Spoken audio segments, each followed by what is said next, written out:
Neo Aponao, Niswa Wio, Neo Aponao, or responsible Lila. The vibes with originalhits.com. No more. Mama, download every song at originalhits.com. Can it be the problem? All people call you well. Some people call you Paramelis. Someone else call you Country Giant. For me, I'll call you Mama Liberia, heavy sin. Imagine with me, heavy sin. Yana wanna heavy sin. This people heavy sin. You're like heavy sin. You're like foot heavy sin. I will call you heavy sin. Pape, oh.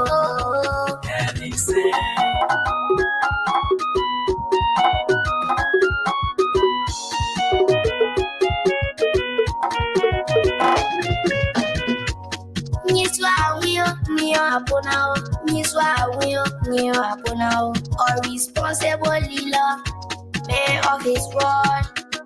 I will always tell it out. I wish I were 18 to be 40 number 2 all the way. Mama Liberia, heavy sin. Imagine with me, heavy sin. Yana wanna heavy sin. These people heavy sin. You're like heavy sin. You're like foot heavy sin. I will call you heavy sin. Pape, oh.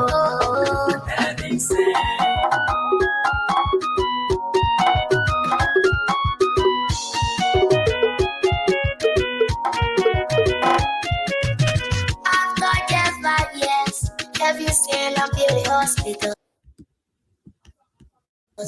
Heavy sin and build the schools. Heavy sin and build the roads. Electricity, all the people may be sleeping while you working. They don't know you doing the best. They criticizing, but you be focused. Heavy sin, you are sent for heavy. They sleeping monkey them say the roads you building are sour. Only were there for 12 years. They not pay us in sour. See the military hospital, like you pure, but the thing was too bad. To take from there, they will put them there. But Allah, Mama Liberia, heavy sin. Imagine with me, heavy sin. Yana wanna heavy sin. These people heavy sin. You're like heavy sin. You're like foot heavy sin. I will call you heavy sin. Pape, oh. Now, Kissy God, go ahead, share the video, brother. Folks, as you join us, we said share the video. We don't have much time to be on here. We here at least about the next hour or two, and then we'll be getting off. Please do us a favor, share the video, invite somebody, tell somebody to come and be a part of this conversation. Progress is sure. President, we are re-election. George Martin, we are.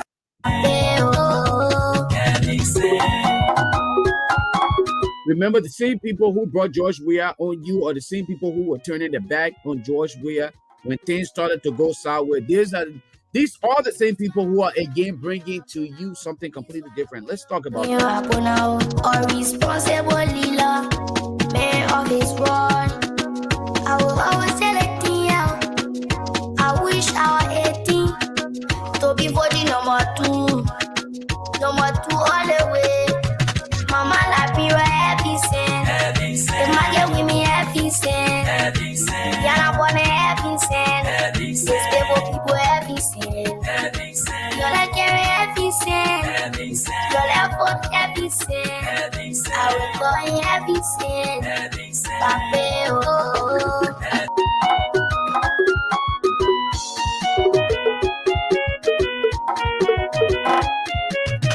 After just 5 years, heavy sin and build the hospitals.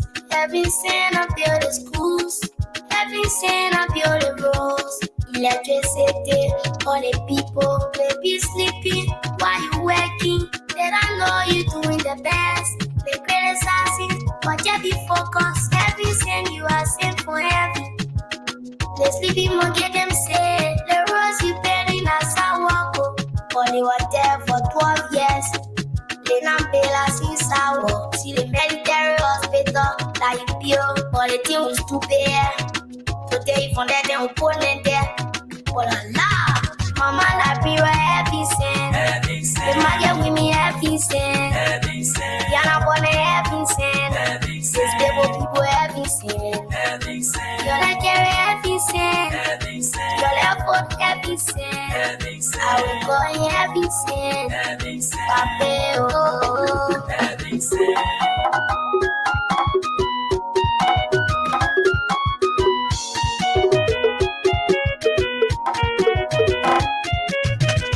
I will be coming to you shortly to ask you to renew for a second time the mandate that you gave me 6 years ago. Yeah, let's stay. For President, we are re-election. George Martin, we are Lord Joel Taylor. Keep on having sin. I want to ask you. The rescue people who On the way, me up is on that. See you. Yeah.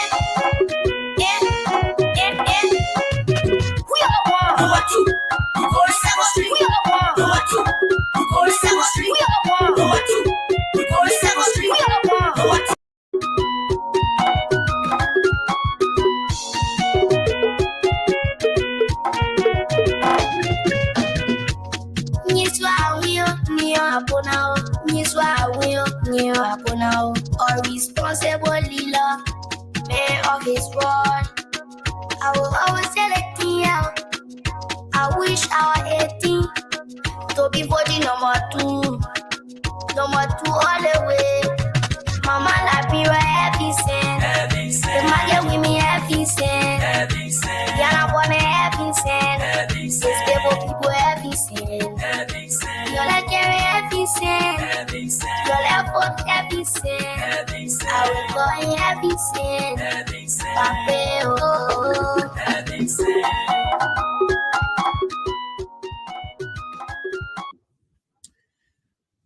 All right, folks, let's get into this. We don't have much time to be on here tonight. Hopefully, I'm planning on at least giving you an hour or two of my time. I want to welcome all of you to Talk Liberia on the Cross Africa Network. As always, I'm your host, your humble seven Lofa Julius, and I come to you live from the people city of Raleigh, the state of North Carolina. Beautiful weather out here today. Nice weather. We were wearing t-shirts, walking around. I don't know about you, but I know for a fact that our weather was beautiful. Regina Wilson, welcome. Sita, welcome to the show. Great to have you here. Nita Wilson, welcome to the show, Mama. Thank you for being here. Folks, do us a favor. As you all join us, remember, as I often say, your friends are not my friends, and my friends are not your friends. So, in this global virtual world, we must create that opportunity to link that network that is not currently in existence. And in order for us to do that, the best way for us to achieve that goal is for us to share the live podcast wherever we are able to come and interact with each other. It's only fair for us to do that. Because when you share the live podcast, you are engaging others who are not friends with Lofa, who are not friends with Nida, who are not friends with Victor Jala, and other people, so that they can have the opportunity to interact with each other, right? And that's what we call networking. You know, the opportunity to engage each other in a very positive and stable manner, regardless of how you agree or disagree on issue. But the level of civility that is exhibited is what we try to focus on. But that's great. I'm glad that you all are coming on here. Please, again, let me reiterate, share the video. Welcome to Talk Liberia on the Cross Africa Network. Quite a few things happen and have been in the news in Liberia. My focus point today is who stole the money? Who stole the inauguration money? Something that should be highlighted on almost every platform, because the rescue train came to combat that aspect of things, right? One of the biggest things that were highlighted Mustafa Joanna, how are you doing? Welcome. Something that almost every Liberian spoke about, okay, in Liberia was the issue of corruption. Okay, government officials were often found in corrupt practices. Believe it or not, they were involved in corruption one way or the other, whether it was just mere gossips or it was in actuality, they were actually involved in corruption. These things were speculated by people who even held the hands of President Weah and introduced him to their family and friends and asked them to vote for President Weah as the next president of Liberia. When President Weah was elected, these very people, when they realized that they were not getting their ways through, they thought the best way possible was to get away from it. They ran. They grabbed their bags and turned their backs on the candidate they brought into power. My way that I look at things is this way, very simple. I will criticize you, okay, but I'm not getting outcast. My decision to support a candidate should not be based on my individual selfish interest, my benefit, individual benefits, where we often misunderstand politics being interest is when people put in their individual selfish interest at the very top or make it the core of their decision making. This is where it is misconstrued. That is not exactly what it meant when people spoke of politics being interest. In Liberia, the politicians made it to appear as though that is reality. Politic being interest, all right, they made it to seem as though politic is your individual interest. And I'm being very definite when I say politic is interest, because in Liberia, indeed, politic is interest because we are not preaching politics. Politics in other part of the world is the desire to transform an entire society, all right, in the best interest of the people, the masses, as we refer to them in Liberia. A representative or senators will identify specifics about their constituents, problems that they want to address, and they will put that on their agenda and say, look, upon my ascendancy to the Senate, these are things that I'm going to push. These are things that I'm going to lobby for. An example, okay, the issue of special needs, people with special needs. We realize that in Liberia, the people with special needs, as we often refer to them, the people with disabilities, okay, and let's take that in quotation because my little sister, who's a person with special need, excuse me, my little sister who's a person with special need, and you know, and also an advocate. You know, she made it clear to me. She said we don't like to be referred to as people with disabilities, so we prefer to be referred to as people with special needs.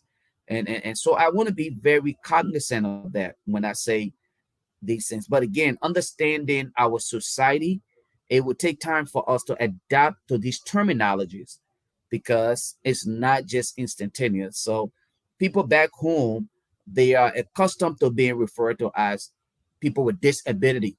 But as we continue to say these things and then we ensure in that little narrative or disclaimer that this is how other people prefer to be acknowledged or referred to, then hopefully, you know, other can kind of adapt to it. But yeah, a representative or senator will identify that specific and say, look, let me go ahead and and run because I have advocated for so long and no one is listening to me. So what I'm going to do in order for me to achieve this goal, I'm going to run to become the next representative. I'm going to run to become the next senator. And at that point, I think my voice will be heard because I'm capacitated with the ability to lobby, to bring people together, okay, in under one agreement, and prefer a good suggestion to them, and we can buy into it, and hopefully my constituents can benefit. And that can be the birthplace of a specific policy that would benefit the rest of Liberia. The idea is what we continue to push. Sharon, how are you doing? Anointed, welcome. Willamette is Clark. Madam Clark, welcome to the show. Okay, what are we identifying? What are we identifying as those specifics that we want our representatives and senators to address before we elect them? The recent group of change agents, okay, the rescue mission. Remember they told us part of the problem they had with President George Weah, one of the major problems they had with President George Weah was the fact that President Weah, did not declare and publish his asset. I remember Darius DeLon. Darius DeLon was one of those advocates. At the time, it was the Adolph Lawrence class of patriotism. Darius DeLon on that podcast or on that show said he would be the first to declare and publish his asset. You all remember that? Darius DeLon said prior to his ascendancy to his position, Darius DeLon, will declare and publish his asset. And that is when Darius DeLon published his asset declaration form. Remember when you all saw on the social media, it was $3.50. Remember the first time? Yes. Somebody said yes, Lofa. Yes, I remember that. I remember that vividly. That was when Darius DeLon was attempting, and I purposely chose to use the word attempting because he was pretending as though he was actually fighting for transparency at the time. Because it's been how many days since all of these individuals or all of them were sworn into office? Now they have gravitated more towards the deadline that is constitutional. What is in the law? If you ask them today, they are now justifying their decision to not declare their assets and publish it because it is not a law. Remember, George Weah was justifying. Matter of fact, let me not say George Weah. I feel bad that I continue to use George Weah, the individual, for all of the wrongs of CDC. You remember when seditionists were asked about asset declaration? Their response were, we declared our assets. Per the law, it is not compulsory that we publish these assets declaration. So, hey, you want it? Here are the process to obtain our asset declaration. That was the justification. Every time you spoke to seditionists, they said we declare our assets, but if you want this information, go to this place, go to that place and obtain it. And some of us came up and said, you know what, this is not fair. How many Liberians are capacitated to go through all of these different processes that you are recommending to obtain your asset declaration, simply to verify what you came to office with, so that when you're leaving office, we can verify the information you provided us. You're putting us through all of these hoops. How is that fair? You claim to be the change agents.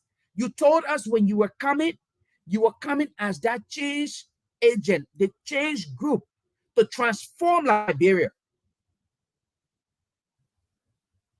Right? But then when you got there, everything changed. Now we fought seditions days in, days out. We brought American in. Mr. I will declare my asset. Today, what's today's date? You guys, you have computers, you have your little gadgets. Put up your gadgets. Look at the date. Today is the 24th, January 24th, 2024. American been running campaign since when? You all do the math. American did not simply realize that he wanted to run for the Senate. As part of the preparation, you will think that he would have done due diligence to have compiled all of the things that he needed to present to the public when he has been declared victorious. Look, American, you won the election. Okay, you know what? Hey, I won elections already. I'm waiting to be sworn in and start my job.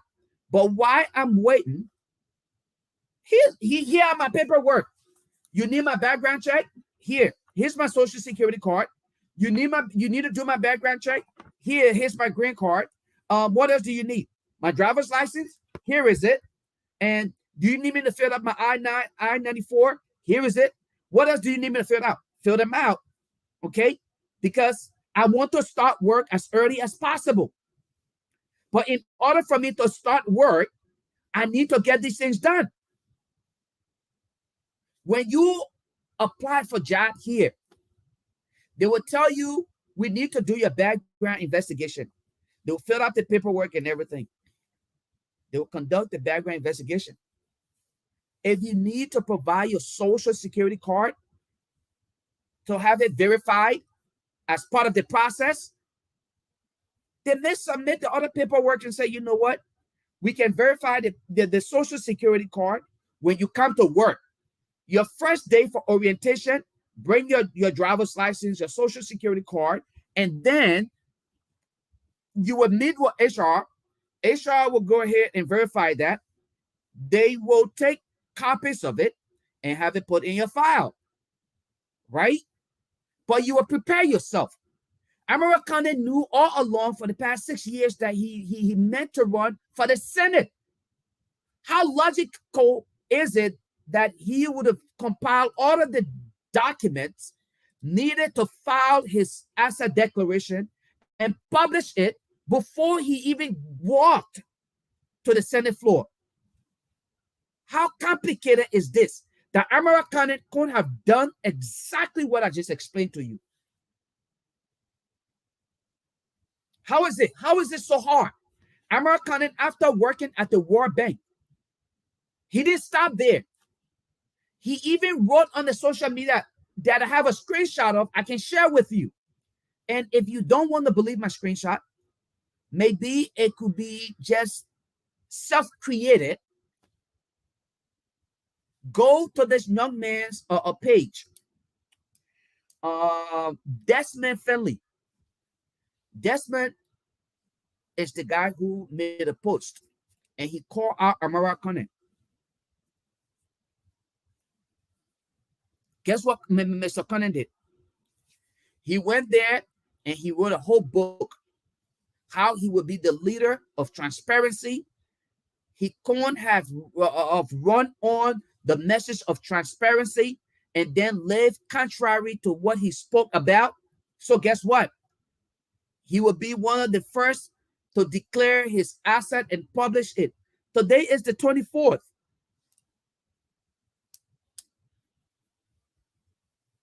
Today is the 24th. American is yet to declare his asset and publish it. Today, look at your gadgets. Look at your cell phones. Look at your tablets. Look at your laptops. Look at everything. Today is the 24th. Where's American's asset declaration form? Where did he publish it? These are people who's supposed to be setting the example, precedents. American, after he won the election, the time that he should have spent compiling the data that are needed to declare his asset, he came out here on a honeymoon. He came to the States. From one state to another, with a group of Liberians behind him, claiming that he's going from state to state to thank Liberians for voting for him. How many Liberians from the United States actually voted for him in the county he ran? He did not go from district to district to tell the people thank you. And I want to re-emphasize on what I ran on. This is what I promised you, and I'm grateful for the fact that you chose to consider me. You accepted my invitation, and here I am today. I'm telling you thank you for considering me. But when I get to the house, these are the things that I am going to put high on my agenda: security, education, job creation. These are the things that I promised you during the elections, and these are the things that I'm going to focus on when I get there. But most importantly, I told you transparency is the key. We will fight corruption. So guess what? In that light, these are my documents. Because our people are not opportune to various social media platforms, he could have done due diligence, visited all of the districts. Instead of coming to the States and running around with a group of guys behind him and celebrating him on the social media, he probably should have done that, put together a PowerPoint slide and say, here, remember I told you I will declare my asset? These are my information right here. You see that little thing over there? That's my house. I built. I own it. The price is this amount here. On this form right here, I declare it. You see the form over there? It is my form. I have 2,000 employees, and I declare it on my asset form. And you go through that and tell the people. The time American was actually running around the States, celebrating and enjoying himself with his family, maybe he should have done that. Or not to even go that to that extent. What I would have done, Lofar, I would have just visited my districts and share with them my asset declaration form and said, look, I told you I will be transparent. I will lead by example. So guess what? Let me be the first person to declare my asset. And not only will I publish it on the social media, but I'm bringing it to all of the districts, whether you voted for me or not. I'm your employee. So I'm disclosing to you what I'm bringing with me to office. And I promise you when I'm leaving, I will also disclose to you what I'm leaving with. So now when American goes to the Senate and he's asking his colleagues, look, I thought we preach transparency, accountability. Not a single one of them will ask him, but have you declared your asset? Because he will say, it is out there. Go on my social media page. Go in my district. Go on my district website. Go on my personal website.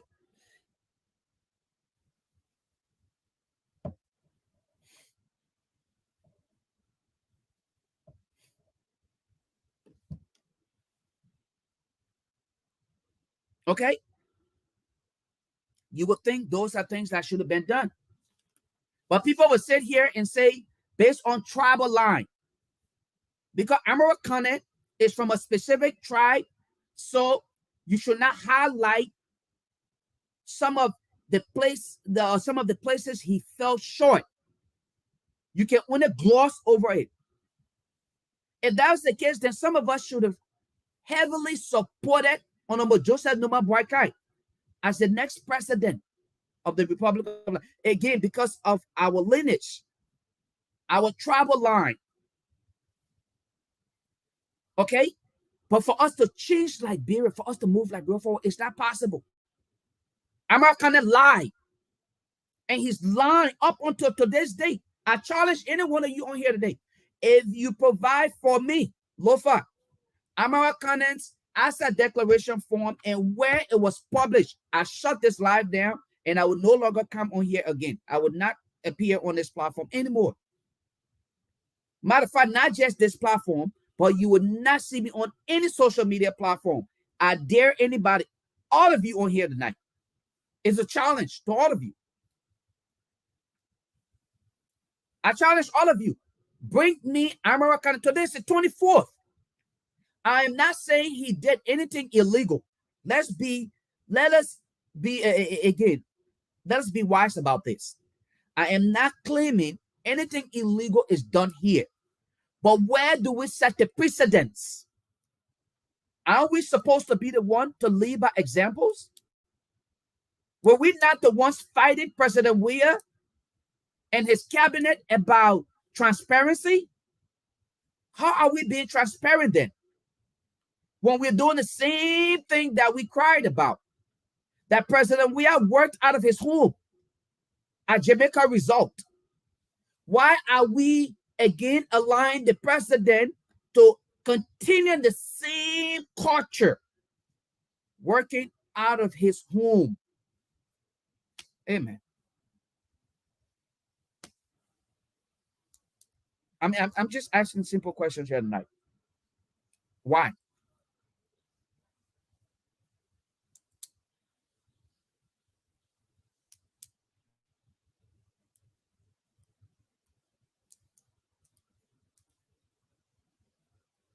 Why?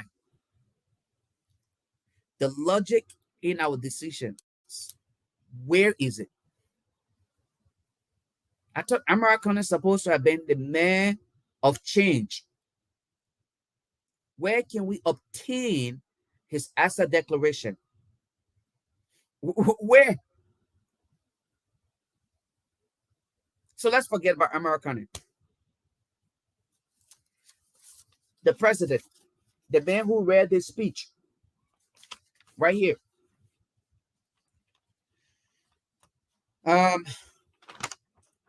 Let me see. There's a place where I highlighted. He spoke about something of such.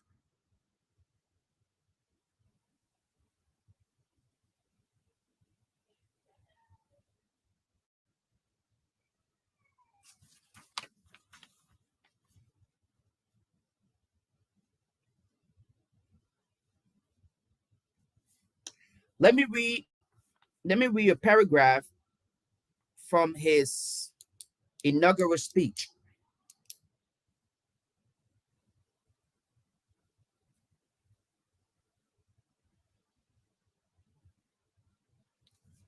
Let me read, actually, not just a paragraph, but I think it's only fair that we address few things. Under the section of high expectation, if you all record, Amara Conant spoke about high expectations. Let me address that. During the just ended political campaign, the state of the nation was laid bare. Many words were spoken. Angry words were spoken. The experts uncovered for us cogent analyses of our national conditions. We can no more attempt, to bury our heads in the proverbial sand. We see hard times. We see dysfunctions. We see culture of impunity. We see corruption in high and low places. It is these and similar conditions that we have come to rescue. Let me read that part again for you guys. I want you to pay attention to this part of the speech. It's right here. I highlighted that part right here. You may not be able to see it clearly. Oh, well, you can see this right there. You can see it. You see that? I have it highlighted. Let me read that again for you. During the just ended political campaign, the state of the nation was laid bare. Many words were spoken. Angry words were spoken. The experts uncovered for us cogent analysis of our national condition. We can no more attempt to bury our heads in the proverbial sand. We see hard times as we see dysfunctions. We see culture of impunity. We see corruptions in high and low places. It is these and similar conditions that we have come to rescue. But we come with false assurance to no one. Listen, in green, I highlighted. Okay, he said, but we come with no false assurance to no one. Our plans to fix the ills we are inheriting must go together with realistic expectations. We will act in the first 100 days of our administration and then diligently pursue our rescue mission. I began my quest for the presidency, and then he talked all these other things I don't really care about. I don't want to read on that. And then I jumped to the next paragraph here. He said, let us now recalibrate. Recalibration, you all know, I don't have to define recalibration, but you all know what recalibration is. So when someone say, let us all recalibrate, and then bring back the old politicians who caused us to be here, but claim that they are recalibrating, we cannot hold them at fault, but now judge their performance or performances, because when you recalibrate, that does not necessarily mean that you're getting rid of the old equipment, but again, you can put it in a much more functional state. So let's see what happened here. He said, let us now recalibrate. Let us restore the years, okay, the locusts have eaten, by accentuating the positive about our country and about our fellow citizens. As we think, love, and build Liberia, let us take this state of mind to the business of national healing and reconciliation. Both the old and new emerging social cleavages, let us restore inclusivity, transparency. He highlighted in here. Not my words. Don't take my words for it. I read for you what was stated here, okay? Inclusivity, transparency, and accountability. Those are things that he spoke of. Accountability, transparency. Where are those today? Those are things that you promised us during the campaign, and you read to us those things that were written in your inaugural speech.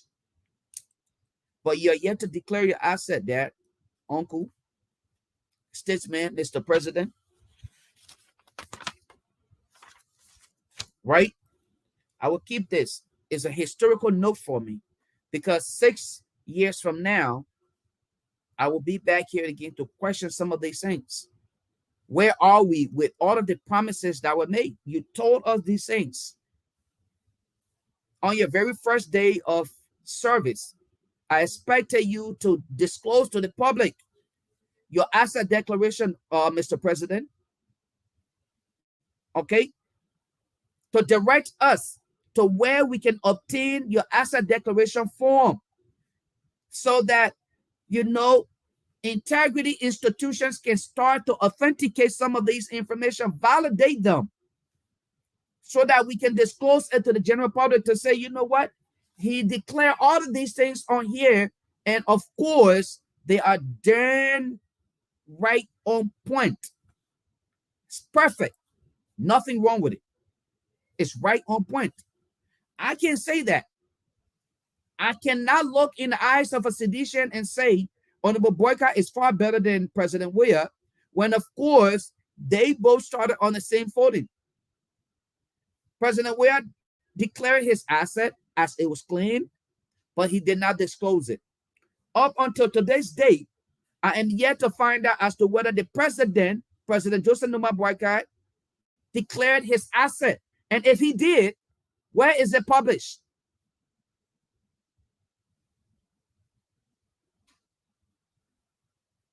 Okay. What make me not realistic in my analysis? Help me understand here. The joy of the Lord, whatever. What made it, not being balanced? Where am I losing the grip here? Where am I not balancing the conversation? Help me out here. Again, I'm a human. I'm not claiming to be a saint. I am not claiming to be perfect in my analysis, but help me understand where am I losing the grip here. I'm not realistic. Where does it fall? What is realistic per your view? Should we wait for the first 100 or more days before the asset declaration can be provided to the public? Should we follow the same trend of CDC? Is that what you consider being realistic? Because your colleagues from the United Party or the party that you supported is refusing to do the bare minimum. We're not asking them to do anything, just the asset declaration. Declare your asset, publish it to the public. That's it. And you come here and say, I'm not being realistic in my analysis. What is realistic about your view? I'm waiting for you to reply. The joy of Lord is my strength.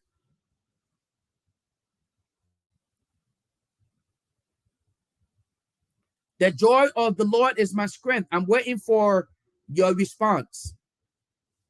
How realistic can I be? Give me specifics. I understand I am not being realistic. I'm being unrealistic about my analysis. Asset declaration gave me, per your view, or let's make it an opinion. How can I make this realistic enough for you and others to benefit? I'm just asking, how? Help me out. Today is the 24th. The 24th of January. The president was sworn into office a few days ago. You watched the inaugural ceremony. And the president is still celebrating. He's going, instead of taking time now to sit with his legal advisors and other people to put together his assets so that they can declare it, he's still going from one place to another, claiming that he's celebrating his victory. Same thing that George Weah was doing. When CDC won, they were going from one place, they were doing celebration. Before they made up their mind, 90 days, boom. 100 days, boom. A year. And then before they got themselves together, it was too late. Here you are again saying, I'm not being realistic in my analysis or my thoughts. So help me understand, what is realistic or unrealistic about this? I'm still waiting for you. If you're not going to say anything, then I want to go. I want to continue to say what I want to say, because I have no time to just wait on an individual.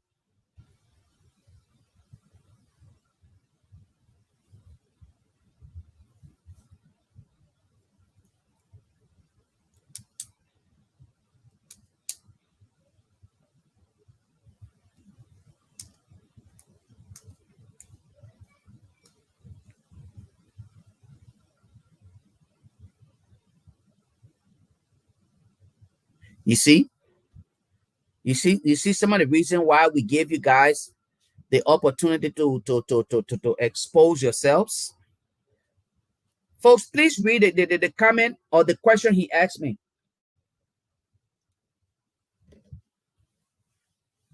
Now you guys see why we are here. Read your comments.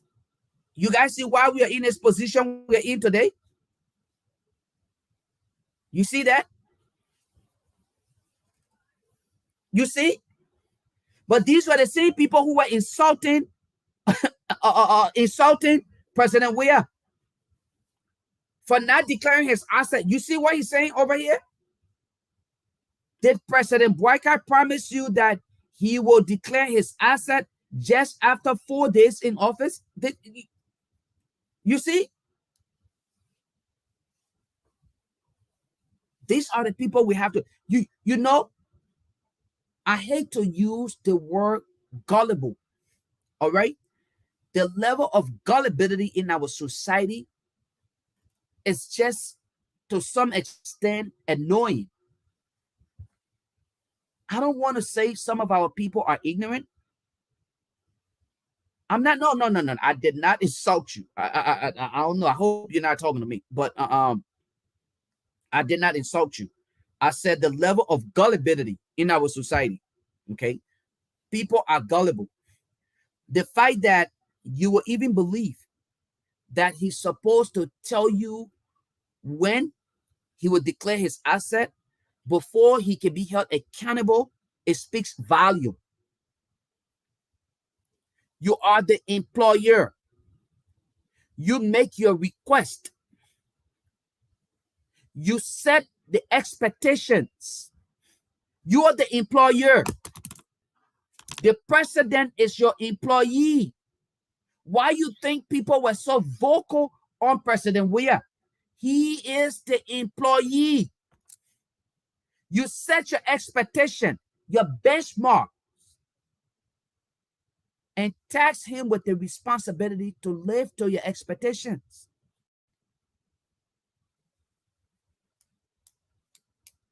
If we have to wait for them to tell us how, when, where they will do certain things, then they will do it. You remember when Ellen said, I guess there was a time where people claimed, okay, that your lawbreakers, as I refer to them, were paying themselves more than they really should.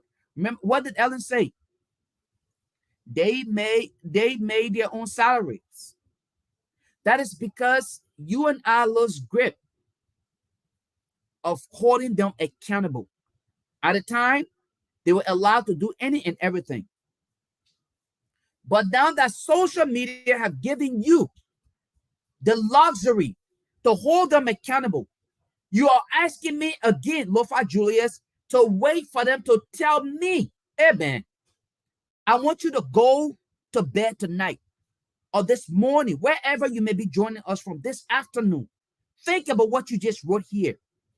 If you are a father, look your kids in the eyes and say to them, I want our lawmakers to dictate your future and not you and I to dictate your future. And see how they will react to that statement from you. I want you to do that. Look at your daughter if you're a father. Look at your son if you're a father. Look at your niece if you're an uncle. Look at your nephew.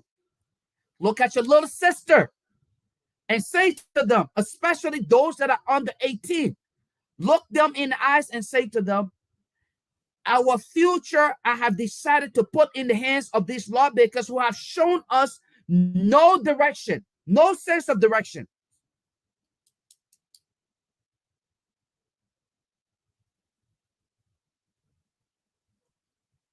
This is again where you continue to expose too much. You elected him. President Boycott will declare, he will at will. Do you know your responsibility as a citizen? Do you even know? Or this is just, you just did it based on tribe, or you did it based on sentiment? Do you know your responsibility as a citizen? Look, let me tell you something, guys. I'm not going to hurt my head tonight. I have an entire 6 year to deal with. An entire 6 years to deal with this. And it's so disheartening, guys. I just lost my train of thought. I knew I had something else to talk about. Guys, I apologize.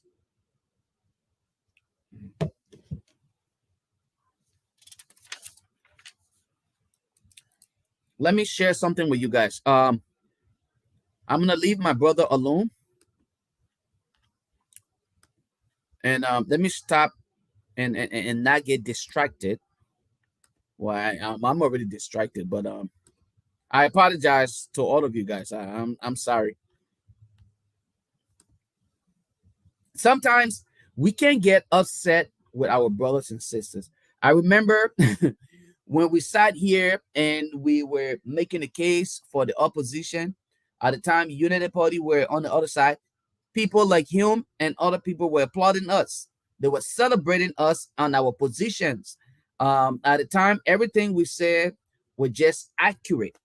They were there on point. They didn't see any problem with it. Today, they are here in defense of their own. So I'm sorry. Again, it's okay. But this is what I want to share with you guys. When I said today on the closing argument that I'm very positive that the War and Economic Crimes Court will be established in Liberia, I meant it. Okay? I meant what I said. Let me share this with you guys. Anybody identify the person in that picture? Do you guys identify the person in that picture?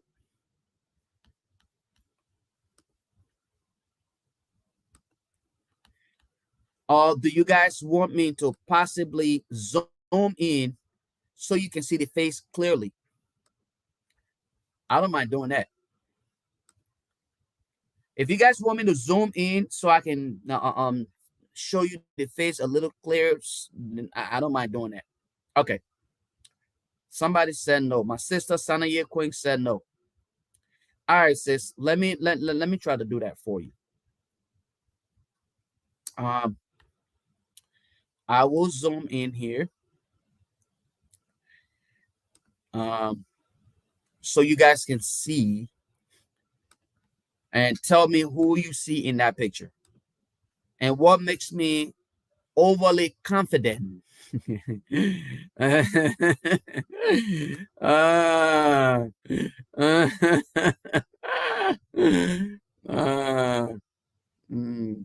am very confident. I'm very confident this is going to happen. I am very, very confident this is going to happen. Trust me, it's going to come. It's going to come to reality. Okay. So let's try to zoom in here.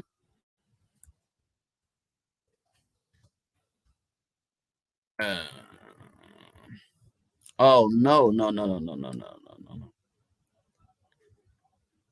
Oh yeah, I could do that.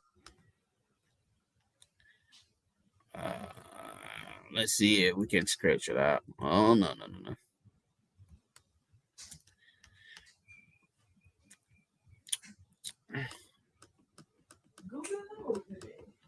Can you guys see this here? No. Just kidding.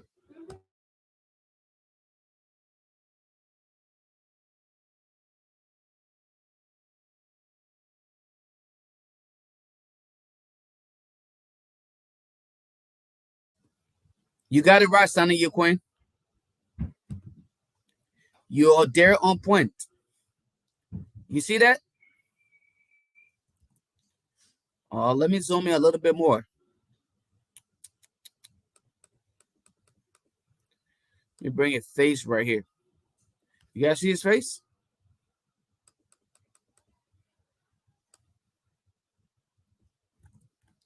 Is it clear enough? Can you guys see it?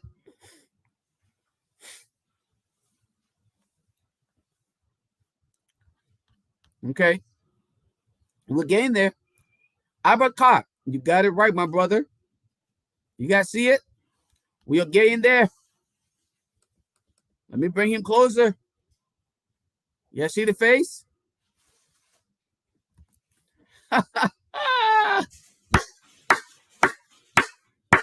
I just laugh. I just laugh.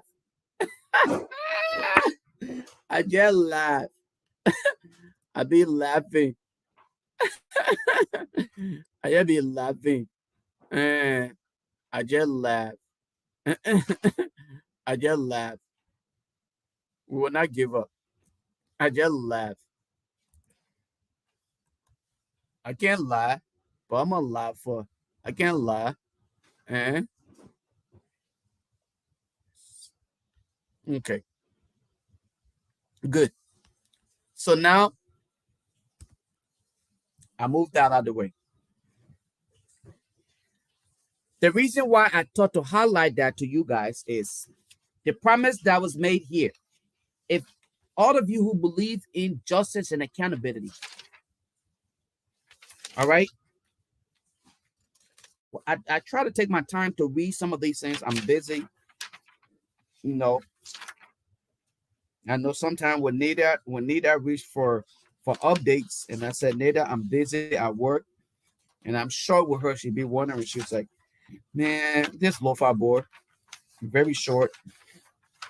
It's Nita because sometimes I have to steal my lunchtime to get myself informed because I don't want to come out here just appear to be oblivious to what is happening.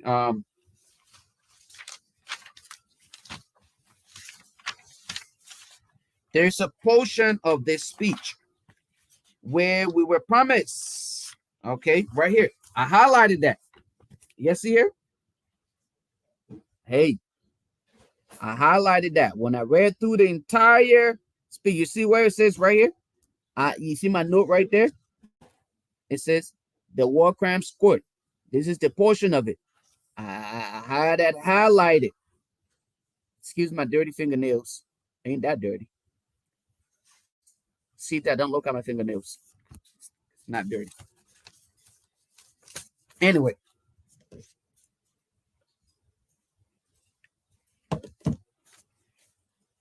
Let me read what my uncle wrote in this, or what my uncle read. Technically, he wrote it. Technically, corruption is a menace and a drawback. Commitment to the application of the rule of law, therefore, will be essential in the fight against corruption. Okay, as halting the tide of public corruption is an important part of our development agenda for the transformation of our country. We must accordingly reset the fight against corruption and impunity to demonstrate fairness and resolve. We have decided to set up an office to explore the feasibility for the establishment of the War and Economic Crimes Court, WECC in parentheses, to provide an opportunity for those who bear the greatest responsibility for war crimes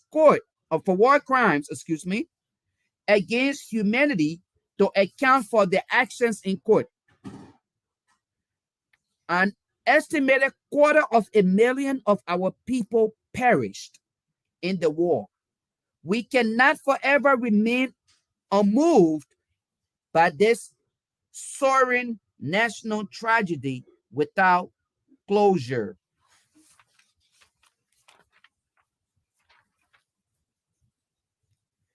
Everywhere the legislature will have its, it says everywhere. The legislature will have its say appropriately in the matter in order to avoid any appearance of vendetta or witch hunt. It said in that. You know why I'm excited about this?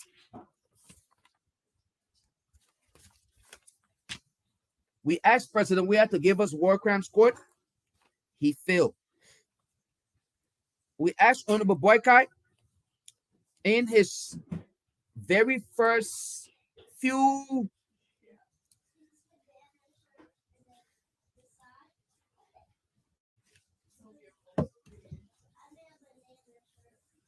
am I supposed to come and give you all picture?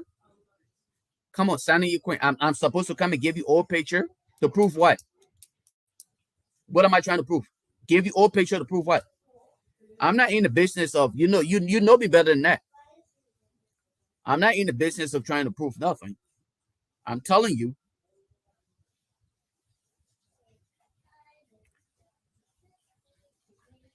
Okay? That's not going to happen. It's going to be addressed. Nettie Davis, how you doing, mama? Oh, we are finally on the same team.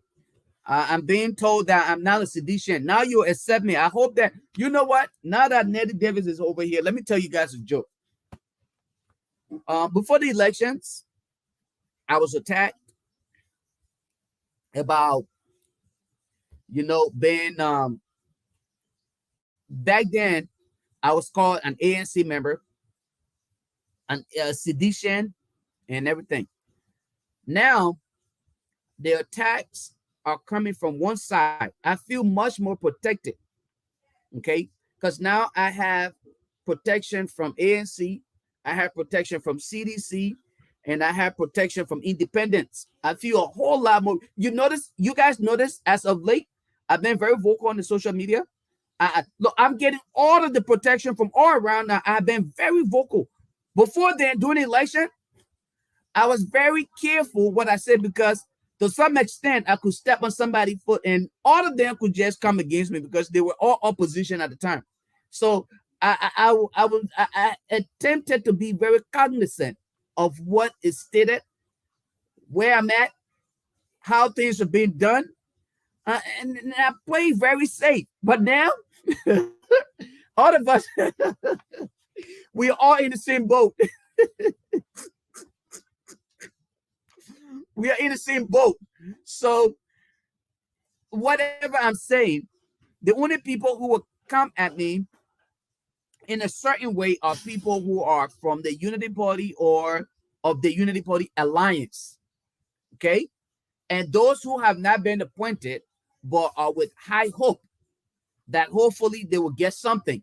So they must continue to show their loyalty.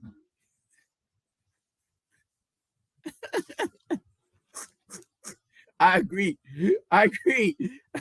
Let me borrow your statement. I agree. The joy of the Lord is my strength. I agree. I'm a sedition, in fact.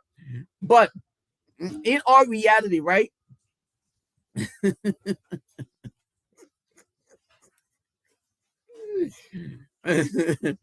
Where were you 2017 when we were making a case for honorable boycott?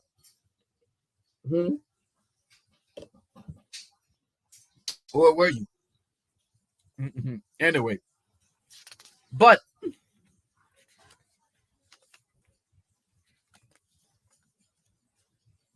no. Ja Eddie, let's be honest here. Let's be fair to ourselves. George, we did not read anything similar to what is written in this speech. Let's be honest here. Let's be fair to ourselves. George Weah did not read anything similar. If we can go back to George Weah's speech, it's nothing similar to what is stated in here. All right.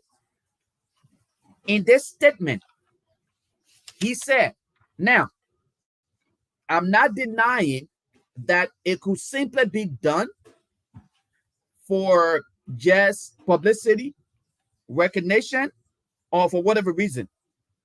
I'm not denying that. Okay?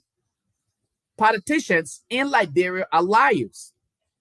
Darius DeLon taught me a good lesson to not simply believe everything that is stated. So I know better not to just buy into empty words. And that's the reason why some of us will invest time in just inquiring. We'll dig deeper. Okay? We will spend our money to travel to places. If we have to go to DC, if we have to go sit in some of these low one-on-one meetings and stuff and inquire something that a lot of you don't know. Some of the meetings that we sat in, again, we would and some of us are not boastful and I can say this, all right, about our involvement in certain things, but there were times where we sat in meetings with people in Washington, and we discuss, we post questions, and we know what we heard and learn from that. Okay, and there are people who can attest to this. I will not name anybody here tonight, but all right, there are folks out there who can tell you these things. That yes, Lofa was there. In fact, I didn't just simply go to be a part of the delegation, but it is on record that I asked questions. I responded to questions, okay, that were asked, okay, in the discussion. All of these things happen. So my character is on the line. My kids will have to live after me. Okay, my significant others will have to tour the streets, and they will have to be identified as, oh, that's Lofa Julius, a significant other. So I can be as selfish as I want to and just do everything in my interest and forget about them. But when these things are being done, out of our honesty, let us think about our friends, our close allies, and people we claim to care about. When you come on the social media, you lie. That's something you have to live with for years. I'm not telling you in any way, shape, or form that this is written in stone and it will happen tomorrow. But I am very confident and I'm being very optimistic. But this is what I want to say to you, though, my brother Job. I like the fact that you brought a point up to say similar things were said before. Ellie promised us, George Weah promised us, and we are yet to see any action. That's good. That's you being proactive because you learn from your mistake. Some of us will say, you know what? Because Honorable Boyka is an honest man and he's from Lofa County, we voted for him, so let's just forget about everything else. It will happen. This is the value and the beauty of democracy. Thank God for this virtual world that we live in today, right? This virtual world where people can all live together without borders. We are not identified based on our ID cards, our passports. So we can network. We can challenge our intelligence in so many ways. It's a good thing. I'm glad that you actually drew my attention to the reality here to say, hey, similar. Keyword here is similar. But I also want to correct that. I don't think George Weah's statement was similar to what is written here. But in that direction, we may have been promised. But in this case, the information that I'm clothed with, I can tell you, I am very optimistic. I am very optimistic.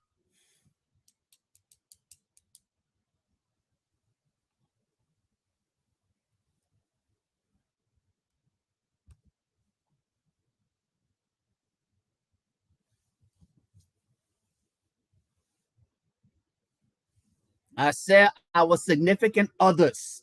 I purposely said our significant others. I didn't say because I said our. Don't tell me, Eugenia, you don't have another significant other. Don't tell me, Eugenia, you don't have a significant other. I'm not speaking for myself. I said our significant others. And I said I am speaking for my significant other. And there are other people in there.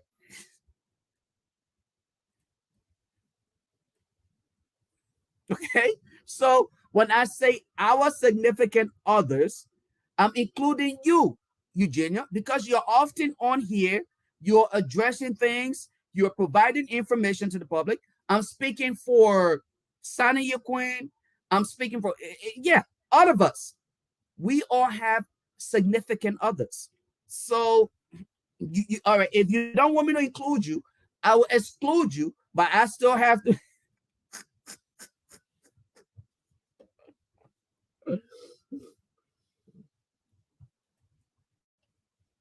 Richard Hammond.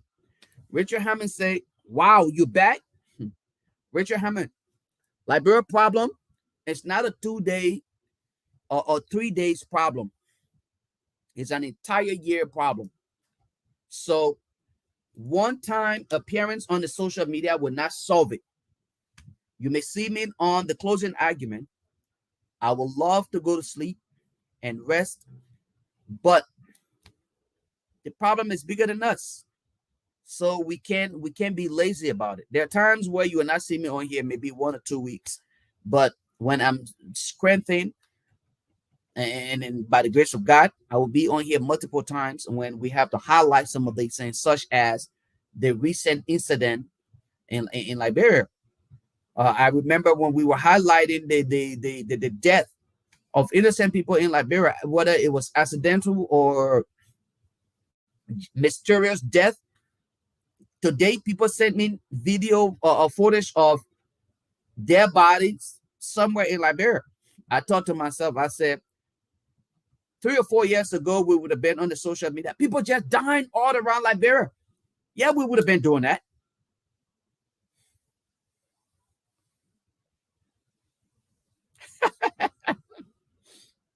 Sam Rick said, with the old school Miata family and rest of the old wine that has done nothing good from the past. And I agree with you. When, like seriously though, when do we start to invest in the young minds? Amen. What would it take for us to research some of the brighter minds? You know what it would have done for Honorable Boykai to have either appointed a 30 years old minister of health from somewhere to just come and transform our healthcare sector. A 30-year-old young man or woman with enough experience, with what it takes based on their experience. Someone who nobody knows from anywhere in Liberia, not heard of him, but have achieved, so that we can go digging with the self-proclaimed, in quotation, the self-proclaimed educated people. When we hear that name, if you were to come up with Eugenia and say Eugenia is going to be the next health minister of Liberia, and then we're going to dig after her to find out where is she from, what has she done. Then we start to research her education. Where did she work? The impact. Everyone is concerned. Then we dig out all of these things, we discuss her. When confirmed, and then she come and overly perform, then we say, wow, he promised us change. Look at the young woman. He brought that young woman. What did she start to do? She started with the pediatric ward. Everywhere in Liberia, all of the healthcare facilities, make sure they were all equipped with ambulance, and make sure that all of the nurses and doctors were well trained. And she made sure that all of them, okay, were given salaries that they were satisfied with and value their contribution. Look what she do today when you go to the JFK. The nurses are so calm. They're nice to you. They're so gentle that you want to go back to the hospital, even though a lot of us don't even like going to the hospital. Then people start to narrate their own stories, and they start to express their satisfaction. Then you start to think, hold up, that young lady came from the States. She was only 30 years old. Honorable Boyka appointed her to be the health minister. Look at how this woman has transformed everything. In fact, she looked above and beyond. She saw reason to extend the healthcare sector beyond Monrovia. She's going now to the rural part and saying, you know what? Every county should have mobile hospitals. And when we say mobile hospitals, that means every county should have at least 10 or 15 ambulances, well equipped with medication. And we should also make sure that we have what you call it, bikes with nurses or doctors who are available 24/7. When you dial 911, these people should be readily available to rush to these various villages and towns while we are still fighting on road construction. Then we should address the issue of security. You go somewhere in Maryland, like the guy I heard on Spoon Network the other day. I forgot his name, one Prince guy. Sounded very eloquent, well informed. Bring him on and said, look, we have tried what's his name? This recent guy who was just employed. We tried them before. We did not see any success. So we want to bring you in and see what you can do. This is your generation. This is your opportunity to serve your country. Are you willing to come and do this for us? That mentality, that innovative thought process is what we were expecting from the incoming government. But guess what they told us? They told us they're not ready yet.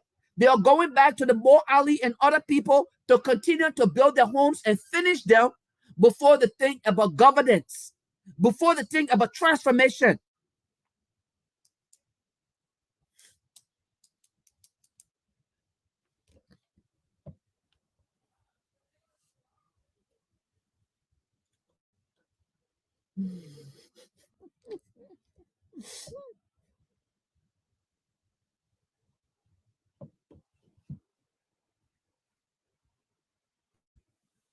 Was it Anna once?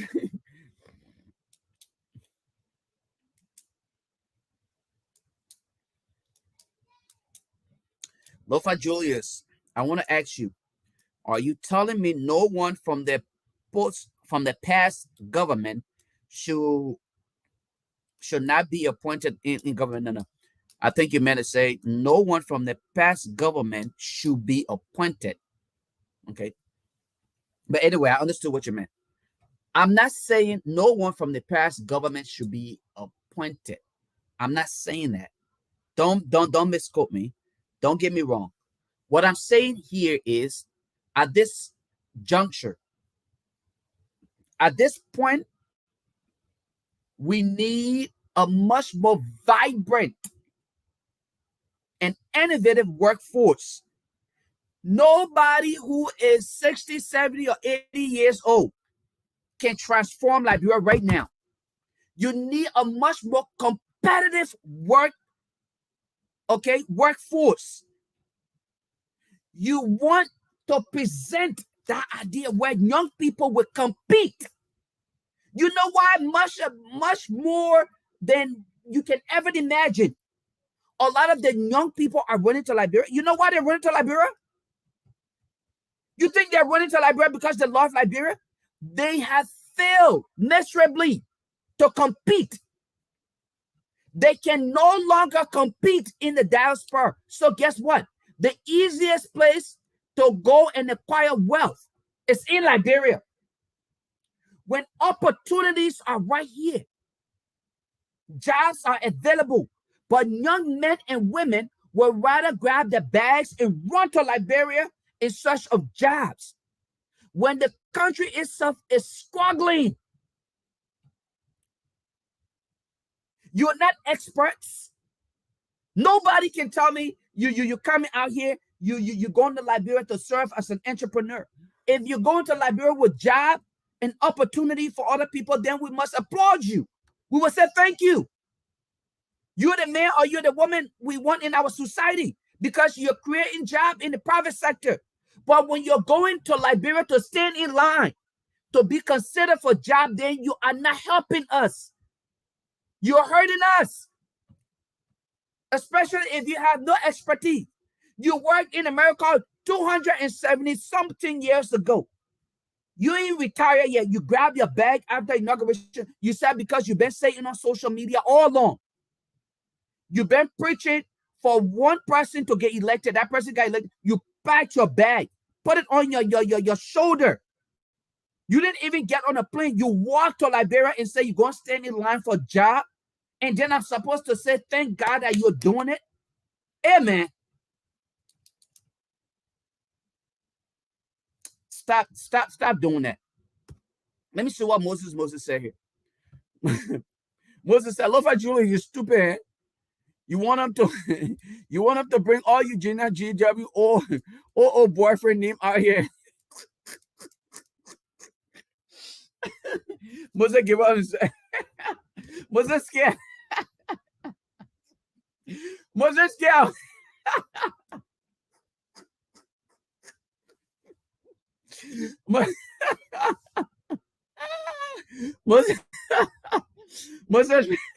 Moses scared.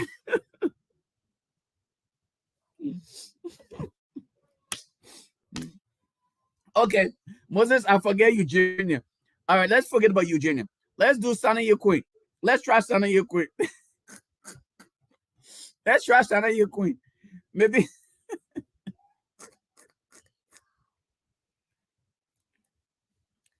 Somebody said,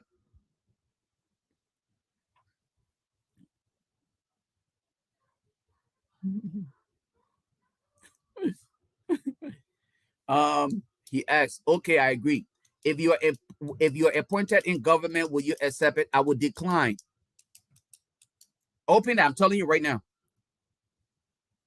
Any appointed government position, right? I would decline. Openly. I would decline. It's not an if and in. I'm not thinking, I would not say, let me think about it. I prefer, you know why my circle of friends is so tight? I have a reason for that. I promise you today. And I shouldn't be doing this at all, but I put this on my dead sister. Even after today, if we had to go beyond this, if I'm blessed with life to come up to 2029, if I'm offered a job in government, I will decline. I want nothing to do with government. I think my experience working in the United States and working for the United States government is enough to give me that leverage to create jobs. I don't mind being friends with people in government, though. We go sit together, drink beer, and I can still challenge them. But I want nothing to do with an appointed government job. Nothing. Not at all. Nada. Nada. Nothing. You gave me job today. If I'm appointed today, I will decline, and I will decline it publicly. Not because I don't have the passion to serve Liberia, but the level of corruption, all right, the level of manipulation, I want nothing to do with it. So yes, I will decline it. I'm not giving you an if or in answer. I'm telling you, I will decline it.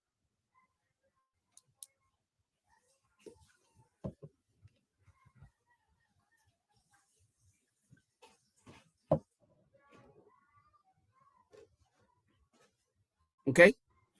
I hope I answer your question. I will decline it. I will not do it in the background. I will do it publicly too. I will decline it. Yes. Not because I'm rich. I'm still hustling. I'm a young man and I'm hustling. I'm hustling hard. Let me tell you something, and then hopefully I can close on this note. My late cousin, right? I called him my brother. May his soul rest in peace. Maka Soko. Liberia, former DEA. When I visited Liberia in 2019, I was in his office. I was right in his office, and he was a very good friend of George Weah, right? Um, he picked up the phone and called. You know, they were having a conversation. Him and then he would say, "Oh, okay." They have a specific way to call me. All right. I'm not gonna say that on here either. So don't even think I'm gonna say that. I'm not going to. But my close family and friends, they know that name that I'm often identified with, like my mom, my dad. They those are the people who will copy my sisters. They know that name. So he said, this person is right here. He's sitting right over there at the desk. And then the president said, "Oh, that first kid, man, he's in town." And they laughed about it. He asked me, he said, come, you want come talk to the president and let's see how you can help us, with our database, because again, he was a DA director. I had recommended before the phone call came through. I recommended to him. I said, "Look, let us build a database for you, a database that can be used. Let's start with Monrovia.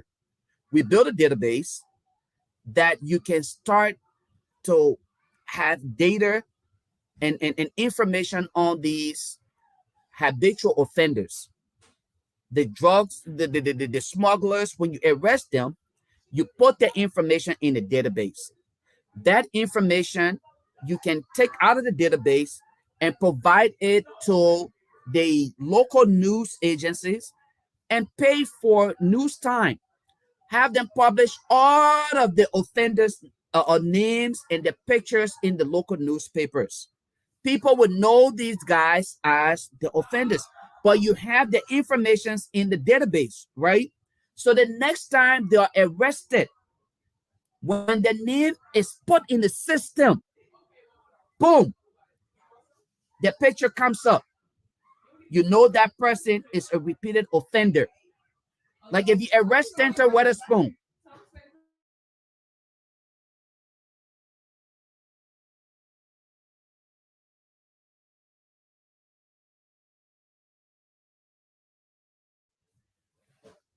and so basically what you're going to do here is you take that information, you compare it to what you had before. Now this person here been here before for the same reason. So what we're going to do now, what is the next course of action? The same thing that is done in the United States. When you're found to be a habitual offender, you're often caught speeding, okay, or involved with drugs. They don't know about looking at your face. They scan your ID card or they put your name in the system and boom, it pops up. This is not something that we would have had to build. I wouldn't have had to build it from scratch. I recommended, okay, an application that needed to be that could have been used. I even walked him through the process. So after we had that conversation, we diagrammed everything. And good thing he had a board on his wall in his office. I went there, I wrote everything, I scrapped everything. He was like, "Okay, good." He made a call. He said, "You want to talk?" I said, "I want to."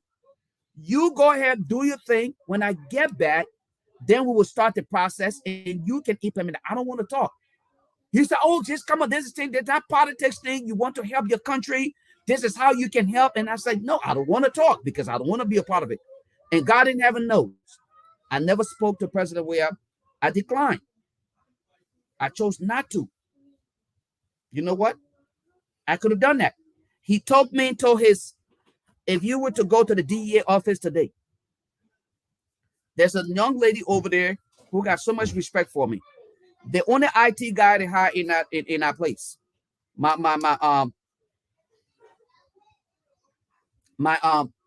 cousin told me and said, "Oh," he introduced me to him and said, "Oh, this is my cousin. He's in town. But I was just trying to show him around. He's into IT, and his whole facial expression told me that he was already worried. His jaw dropped. Like, I believe like he felt like I was already there to take his job. Okay. And right there and then I just looked at him like, nah, bro. I'm out here for vacation and I'm leaving. I have no intention. I want no job right here. My cousin is doing his thing. I just came to hang out with him for a little bit, and we were there for about 2 or 3 hours. We got out. He never heard from me again. That is the extent to which some of us have sacrificed. And when I came out here, I didn't keep it. Call Yacindy. Yacindy is a living witness. Ask her. She'll tell you the story. I think I narrated the same story here before. Okay. I could have been like, hey, get me in. I want to come in. I just want to come and be the IT guy. Okay. I could have done that. But I said I didn't want to. I didn't want to be a part of that. So no, I want nothing to do with any appointed government position. Okay. I want nothing to do with that. If I wanted to, I would have taken the opportunity when my cousin asked me to come on and talk to the president at the time. So and I did not. All right. And my family can tell you that. Even when he passed, the family they knew of it. But anyway, on this note,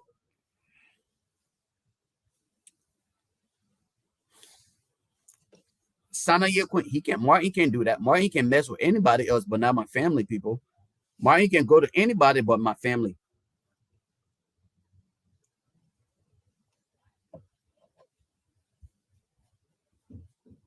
Martin can do all his things, but mess with my family. Now you're pushing the button. So he can say and do anything, but he will stay far from you. Don't worry about that part. You ain't got nothing to worry about. If you're appointed as the next director at any healthcare facility, go there in peace. Enjoy yourself, work because you deserve it, and don't worry about them. All the talk is just for talking sake. Can't do nothing to you, to be honest with you. But anyway, folks, let me use this time to say thank you all for being on here.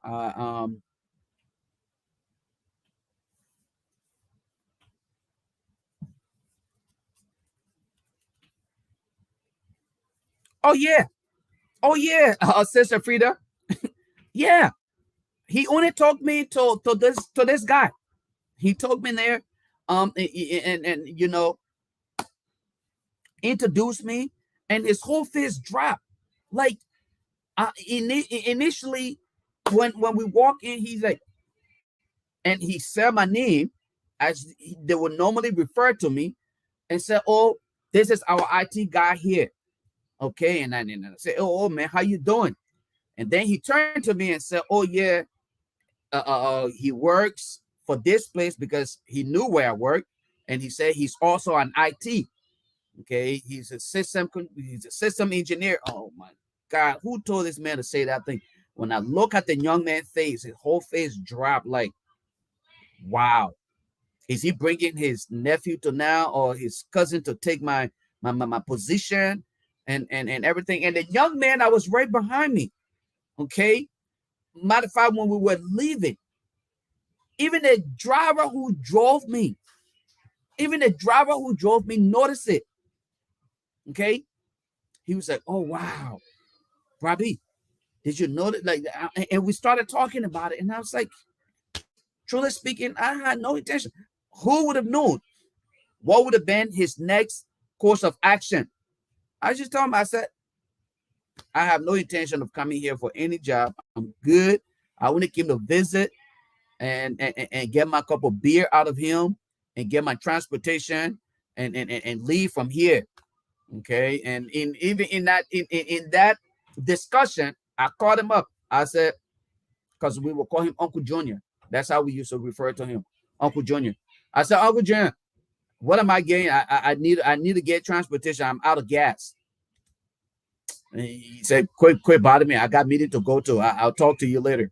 All right. Or come in the office at all. And I left, went downstairs, got got with the guys. We drove off.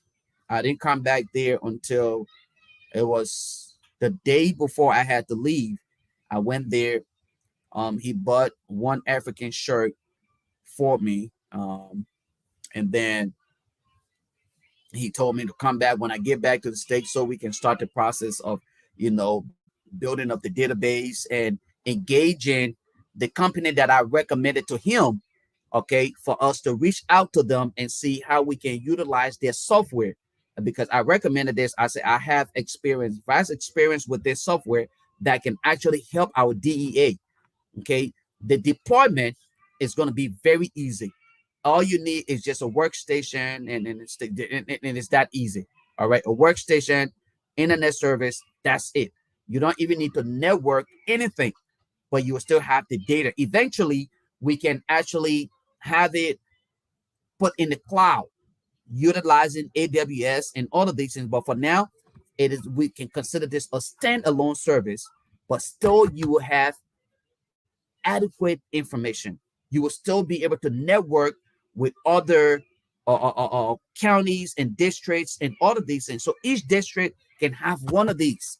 Every time they arrest somebody, they take their name, birthday, take pictures and everything, and just upload it to the system. So the next time that person is arrested, they can put that information in the system again. Okay. And eventually, when you network all of those things, so when that person information popped up, you already know who he is. Okay. You don't have to waste time. He or she is an habitual offender. Do they need to go to rehabilitation? All of these things. We sat and talk about it. So no, I had no idea. I had no decision to go back home to do that. I had no desire to go there, but it was just the fact that sometimes people want to introduce people based on what they have done. So, but anyway, folks, I want to say thank you, Sis Letty, bro. I'm sorry you came in too late. I know that you're probably on you probably at work, or you were on what's the show with Ashford, so you probably came on a little late. But we're just about to shut it down. But I want to say thanks to all of you guys for being here. Again, we cannot stop. We must be consistent in our fight for a better Liberia. I have no desire. I have no intention of moving to Liberia to take anybody's job. I have no desire. It's okay, Mama. Of going to Liberia to pursue government job. All right. If job is available in Liberia in the private sector, trust me, I will put my hands up to go there. I will go and work in the private sector because I know the reason why they will bring me is because of my competence. The job may be awarded to me based on merits. It will not be based on anything else. But I'm not going to stand in line like people who ran campaign around here, okay, became enemies with other people, insulted people simply because they want to go stand in line. Stand in line for a job. I'm not going to be one of those people. I'm sorry. I am not trying to act like I'm all that. I don't have it, but what I can tell you is in America, I can find me another job in no time. All right. Something that you and I know is possible. Even McDonald's is hiring right now, and that is a fight. Okay. McDonald's is hiring, so I can go there and work. With that said, folks, I want to say thank you all. It was a great opportunity again to serve in this capacity as your host, your humble servant. JMS software is designed to manage all aspects of Joe operation. Okay, Amon Freeman. Amon to say.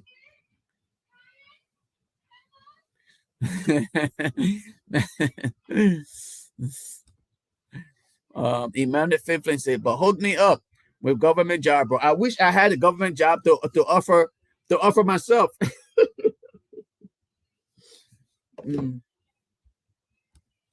Ahmad said JMS software is designed to manage all aspects of a jail operation, including booking, housing, medical care, and scheduling. That's a very good software system. You see, the fact that I just mentioned that. Here you go, Amma. Amma is even bringing this up. Amma's not in Liberia though. Something that we definitely would need. JMS software. All you need is one person. One person. Simply go and sit in with the software engineers. Just get the basic functionalities. If you ever work with software before, you'll get it. Boom. 1 or 2 days. Come on back.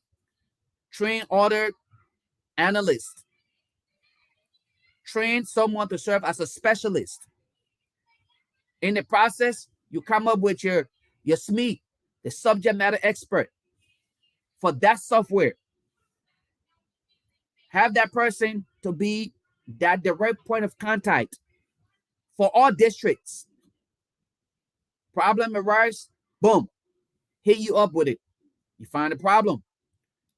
Now, my only question to you though is now with the JMS software, does it come with a built-in database or it has a standalone database?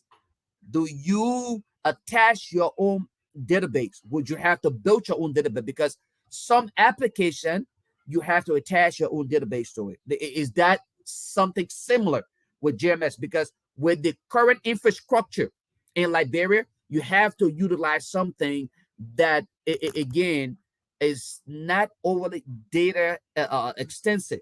All right, bandwidth and all of these things. So it comes with an embedded database system like SQL, okay, and the installation all stored on one system. It helps them because again we don't have the infrastructure. So that's just my only question. That would be the thing I would be asking about if I were to sit in the meeting inquiring about hopefully the implementation of such software. These are the things that I want to know.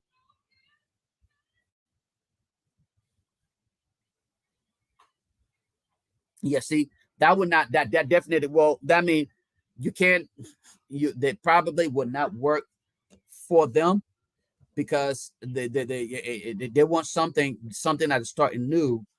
And with what I was talking about is they literally install it and install SQL and SQL on the box and then create for you. SQL comes with an empty database, but they just put the database structure in place for you. And as you import data, it just publish it to the web. So it's like literally, it's like a push and play for them. That's what I was looking at to have implemented. So I wasn't looking at something, and then eventually you can roll it on to the next platform or the next structure. But you must have that foundation. That foundation must be built from somewhere. Once they have the understanding and they start to follow that structure, even the police, like you read for the set, police arrest. Okay, there are applications out there. Over the counter, let me just describe it at the very minimum. Over the counter application that could be used for these things. Police pack. You can use that. Police arrest. You arrest the person, you put the information. Why are police officers taking money from people in the streets? Anyway.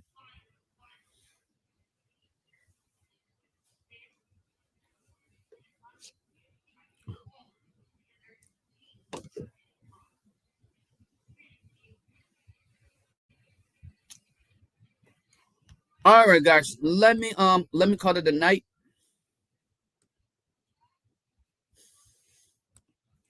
You don't even have a networking system in Liberia. First of all, you don't even have any standards before you even have a system. When it comes to networking system, one must put in place their own network. All right. There isn't anything. No, matter of fact, there's nowhere, no business comes with a built network. But Liberia is worse. And I agree with you that there isn't a networking system but it can be implemented. It can be implemented if they so desire. All right. If IT don't even have budget in the, if they don't even have budget for IT, you talk. I'm a you like jokes. Let me get out of here, bro. People don't even have budget for IT. Can you believe people have to bring their own laptops from home? How in the world can you think about it? All right. People bring their own laptops. You bring your laptop from home and do government jobs with it. You bring the, I have a video where this guy said he was employed, he brought 2 laptops. He said, I'm gonna leave everything here but the laptops. You know what that is? The minute this is my work phone. You see, this is my work phone. I don't even send, I have access to Gmail and everything. But the minute I try to go to my Gmail, I put it down. I grab my personal phone. Here's my personal phone. You know the reason why I set them this way? To be different from each other? So I know I dare not attempt to use my work phone,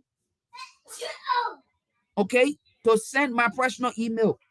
Because whenever they decide to take this away from me, that email that I just sent on this device, it can be retrieved. On this device, though, my personal email, it can be retrieved. If I use this phone to do any office-related transaction, I should be able to turn it in case of any investigation. Yes, I should be able to turn it in. Do I really want to do that? Let's start when you guys are ready. When you guys are ready, when you're ready to move Liberia forward, you will get out of this party sentiment. You will get out of this thing about tribe, religion, and you will start looking for people who can really get us above and beyond. You're not going to be sitting around here and be talking about, you see all the thieves because Darius DeLon supported your candidate, he won. So when Darius DeLon is sitting and doing nonsense, you support Darius DeLon. Darius DeLon, of all people, you look at Darius DeLon and made him the chairman on Foreign Affairs Committee, and you say we support. I'm begging you, man.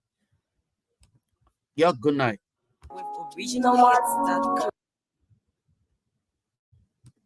Where you taking us for? We supposed to be jokes? Oh, Leah, man. We ain't playing that nonsense here. You guys have yourselves a good night. Thank you, Mama. Don't let me allow you to have your to check your email on their device. You kidding me? You go ahead and do it, and you get yourself in trouble. You try it, you get yourself in trouble.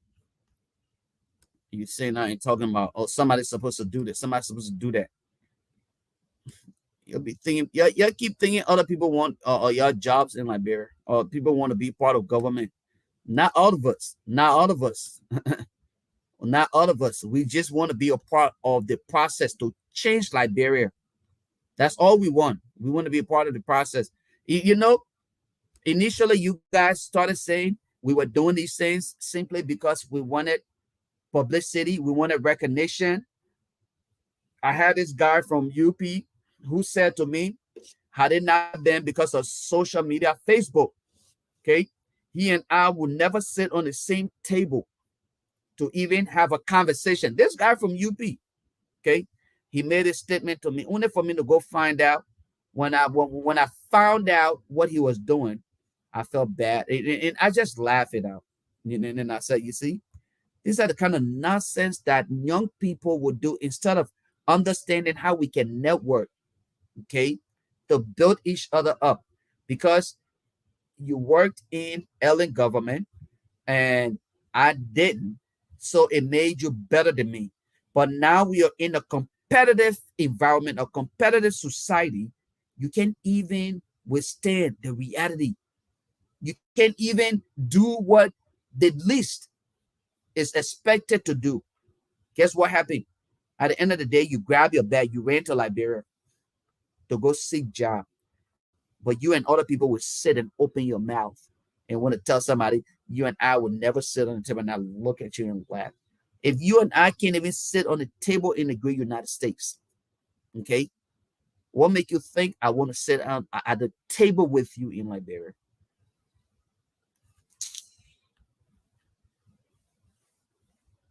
For the job, you took the L. The minute you decided to run to Liberia the minute you decided to run to Liberia to beg for a job, you took the L. That's how. Originalhits.com. Download every song at originalhits.com. Johnny be the problem. All people call you well. Some people call you Paramelasi. Someone then call you Country Giant. For me, I call you Mama Liberia Happy Sin. The mother with me Happy Sin. Yana Bonne Happy Sin. These people Happy Sin. You're like Sana your queen. You end up being a security guard. Watch you see. You'll come back and say, Lofa, you said it. You'll be a security guard to the president. That's the farthest he could go. That's the farthest, because we have no ability to critique his credential. When he's running behind the president car, we can't question that part of it. Security wise, he's protecting the president. That's the farthest he could go. I'm done. I ain't saying no name. Happy Sin.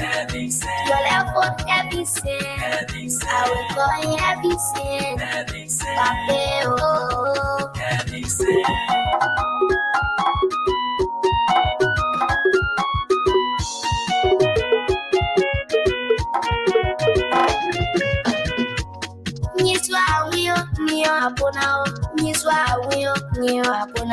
Or responsible leader, man of his rod. I will always tell it to you.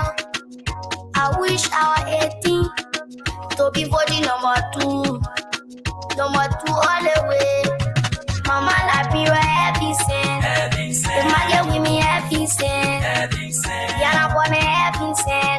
These people Happy Sin. You're like Happy Sin. Your left foot Happy Sin. I will call you Happy Sin. Pape, oh.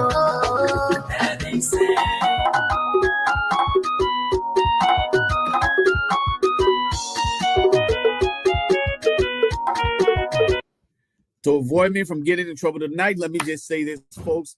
It was definitely an honor and a pleasure to serve in this capacity as your host and your humble seven Lo-Fi Julius. I am glad to be here. Coming to you live from the people city of Raleigh, the state of North Carolina. You all have yourselves a wonderful, wonderful night. I'm out. Peace. I had to say that closing because I ain't trying to get in trouble tonight.